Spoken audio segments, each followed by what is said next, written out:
प्रिय भाई और बहनों, आज का शुभ संदेश के लिए आप सभी को हम स्वागत करते हैं। जीवन के सागर में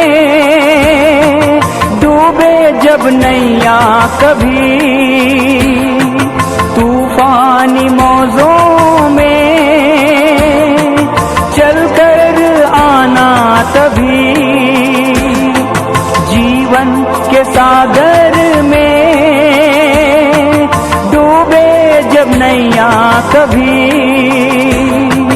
तूफानी मौजों में चलकर आना तभी। सांसों को मेरी प्रभु सरगम नया देना, सांसों को मेरी प्रभु सरगम नया देना। जीवन का मेरे तू रखवाला, हर पल तू मेरा विधाता है। आज का संदेश इवेंजलिस्ट ओएम मैथ्यू बेंगलोर से बांटा जाएगा। प्रार्थना के साथ सुनिए। परमेश्वर के नाम की स्तुति हो। एक और बार आपके बीच में आने के लिए प्रभु ने सहायता किया, मैं प्रभु को धन्यवाद करता हूं। पिछले सप्ताह इब्रानियों का किताब पहला अध्याय से यीशु मसीह का श्रेष्ठता के बारे में हम लोग देख लिया है। प्रभु यीशु मसीह जितने भविष्यवक्ता दुनिया में आया उनसे बड़ा है, श्रेष्ठ है। जितने स्वर्गदूत है स्वर्गदूतों से श्रेष्ठ है। स्वर्गदूतों को हमारा सेवा करने के लिए नियुक्त किया गया है, लेकिन यीशु मसीह के बारे में पहला अध्याय का 8वां पद में बताता है, परंतु पुत्र के विषय में कहता है, हे परमेश्वर तेरा सिंहासन युगान युग रहेगा, तेरे राज्य का राजदंड न्याय का राजदंड है। 9वां पद, तूने धर्म से प्रेम और अधर्म से वैर रखा, इस कारण परमेश्वर तेरे परमेश्वर ने तेरे साथियों से बढ़कर हर्षरूपी तेल से तेरा अभिषेक किया है। कहने का सारांश यही है, प्रभु यीशु मसीह जितने भविष्यवक्ता आया, जितने स्वर्गदूत है, उन सबसे श्रेष्ठ है। उन दिनों में भी, आज का युग में भी स्वर्गदूतों को आराधना करने वाला लोग होता है, लेकिन लेखक ने बता रहा है प्रभु यीशु मसीह इन सबों में से श्रेष्ठ है। इब्रानियों का किताब 3 अध्याय में यीशु मसीह मूसा से श्रेष्ठ कहते हैं। यीशु मसीह मूसा से अधिक श्रेष्ठ व्यक्ति है। भारत में रहने वाला को मूसा, जो अंग्रेजी में मोसेस कहते हैं, शायद बड़ा आदमी नहीं होगा, उतना श्रेष्ठता लोग नहीं देता होगा, लेकिन यहूदी लोगों के बीच में मूसा को बहुत बड़ा एक स्थान है। मूसा का नाम लोग भयभक्ति के साथ लेते हैं, क्योंकि मूसा बहुत बड़ा कार्य उनके लिए किया है। जब इस्राएल के लोग मिस्र देश में गुलाम थे, जरूर परमेश्वर ने उनको छुड़ाया, लेकिन मूसा का नेतृत्व में,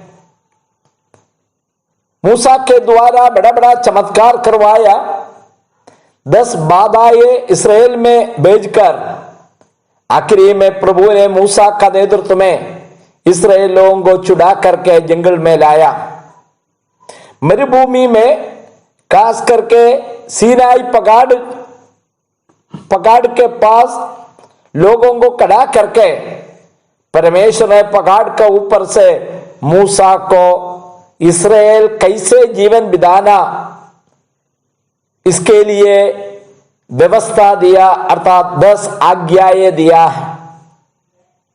इसके बाद परमेश्वर ने बताया, मैं आप लोग के बीच में रहना चाहता हूं, मेरे लिए एक तंबू बनाना, वो तंबू बनाने का हर एक जो प्लान परमेश्वर ने मूसा को दिखाया और मूसा ने मिलाप वाला तंबू बनाया। इसी प्रकार इस्राएल का लोगों में मूसा बहुत बड़ा प्रभाव डाला हुआ व्यक्ति है, लेकिन तीसरा अध्याय में इस लेखक ने बता रहा है यीशु मसीह मूसा से श्रेष्ठ व्यक्ति है।